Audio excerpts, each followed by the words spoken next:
എന്താണ് ആർത്രൈറ്റിസ് അല്ലെങ്കിൽ തേയ്മാനത്തിന്റെ ലക്ഷണങ്ങൾ? ഒന്നാമത് വേദന. പയ്യെ പയ്യെ മുട്ടുകൾ അല്ലെങ്കിൽ ഹിപ്പ് ജോയിന്റുകളിൽ വരുന്ന വേദനയാണ് ഇതിന്റെ ഏറ്റവും മെയിൻ ആയിട്ടുള്ള ലക്ഷണം. മറ്റൊന്ന്, അടുത്ത സെഷനിൽ വരുമ്പോഴാണ് അവിടെ നീർക്കെട്ട് വരും. അതായത് ആ ജോയിന്റിൽ നീര് കൂടി നിൽക്കുന്നതായിട്ട് കാണാൻ സാധിക്കും. ചിലവർക്കത് ചുമന്ന നിറത്തിൽ സ്കിന്നിൽ വ്യത്യാസങ്ങൾ വരാനുള്ള സാധ്യതയുണ്ട്.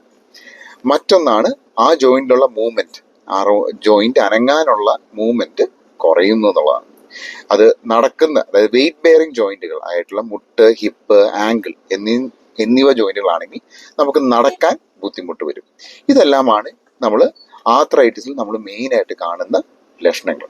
പിന്നെ മറ്റൊരു കാര്യം, ഒരിക്കലും ആർത്രൈറ്റിസിന്റെ വേദന പെട്ടെന്നുണ്ടാകുന്ന വേദനയല്ല, അത് കാലാകാലമായി പയ്യെ പയ്യെ കൂടി വരുന്ന വേദനകളിലൊന്നാണ്.